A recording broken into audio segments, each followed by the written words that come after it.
ಅದಕ್ಕೆ ನಾ ಹೇಳ್ದಲ್ಲ, ಇವತ್ತು ನೀರಾವರಿ ಇಲಾಖೆ ಜಲಸಂಪನ್ಮೂಲ ಏನಿದೆ ಅದು ಉತ್ತರ ಕರ್ನಾಟಕದವ್ರು ಆಗಬೇಕು. ಆ ಕಡೆಯವರಿಗೆ ಇದ್ರ ಬಗ್ಗೆ ಕಳ್ಕಳಿ ಇಲ್ಲ. ಅವ್ರು ಆಗೋದು ಎದಕ್ಕೆ ಆಗ್ತಾರೆ ಅದರ ಲೂಟಿ ಮಾಡ್ಲಿಕ್ಕೆ. ಹೋದ ಅವಧಿಯಲ್ಲಿ ನಮ್ಮ ಸರ್ಕಾರ ಇದ್ದಾಗ ಮಾಡಿದಂಥ ಬಿಲ್ಲುಗಳಿಗೆ 10% ತೊಗೊಳಕತ್ತಾರೆ.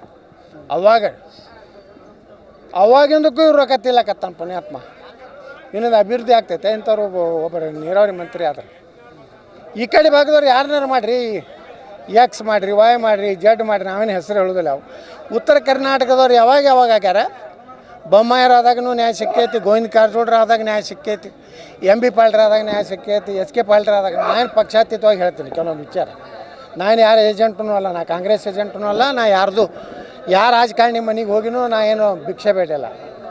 ಯಾರ್ಯಾರು ನಮ್ಮ ಉತ್ತರ ಕರ್ನಾಟಕದವ್ರಾಗ್ಯಾರ ಒಳ್ಳೆ ಕೆಲಸ ಮಾಡ್ಯಾರ.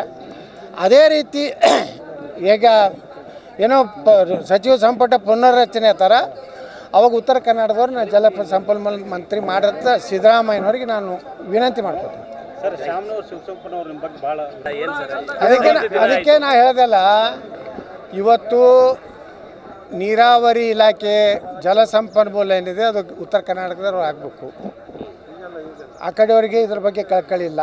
ಅವ್ರು ಆಗೋದು ಎದಕ್ಕೆ ಆಗ್ತಾರೆ ಅದರ ಲೂಟಿ ಮಾಡ್ಲಿಕ್ಕೆ. ಹೋದ ಅವಧಿಯಲ್ಲಿ ನಮ್ಮ ಸರ್ಕಾರ ಇದ್ದಾಗ ಮಾಡಿದಂಥ ಬಿಲ್ಲುಗಳಿಗೆ 10% ತೊಗೊಳಕತ್ತಾರೆ. ಅವಾಗಿಂದಕ್ಕೂ ಇವ್ರು ರೊಕ್ಕ ತಿಲ್ಲಕತ್ತಾನ ಪುಣ್ಯಾತ್ಮ. ಇನ್ನೊಂದು ಅಭಿವೃದ್ಧಿ ಆಗ್ತೈತೆ ಇಂಥವ್ರು ಒಬ್ಬರು ನೀರಾವರಿ ಮಂತ್ರಿ ಆದ್ರೆ. ಈ ಕಡೆ ಭಾಗದವ್ರು ಯಾರನ್ನಾರು ಮಾಡಿರಿ, ಎಕ್ಸ್ ಮಾಡಿರಿ, ವಾಯ್ ಮಾಡಿರಿ, ಜಡ್ ಮಾಡಿರಿ, ನಾವೇನು ಹೆಸರು ಹೇಳೋದಿಲ್ಲ. ಅವು ಉತ್ತರ ಕರ್ನಾಟಕದವ್ರು ಯಾವಾಗ ಆಗ್ಯಾರ? ಬೊಮ್ಮಾಯರಾದಾಗೂ ನ್ಯಾಯ ಸಿಕ್ಕೈತಿ, ಗೋವಿಂದ ಕಾರಜೋಳರು ಆದಾಗ ನ್ಯಾಯ ಸಿಕ್ಕೈತಿ, MB ಪಾಲ್ಟ್ರ್ ಆದಾಗ ನ್ಯಾಯ ಸಿಕ್ಕೈತಿ, SK ಪಾಲ್ಟ್ರ್ ಆದಾಗ. ನಾನು ಪಕ್ಷಾತೀತವಾಗಿ ಹೇಳ್ತೀನಿ ಕೆಲವೊಂದು ವಿಚಾರ. ನಾನು ಯಾರ ಏಜೆಂಟೂ ಅಲ್ಲ, ನಾ ಕಾಂಗ್ರೆಸ್ ಏಜೆಂಟೂ ಅಲ್ಲ, ನಾ ಯಾರ ರಾಜಕಾರಣಿ ಮನೆಗೆ ಹೋಗಿನೂ ನಾ ಏನು ಭಿಕ್ಷೆ ಬೇಡಿಲ್ಲ.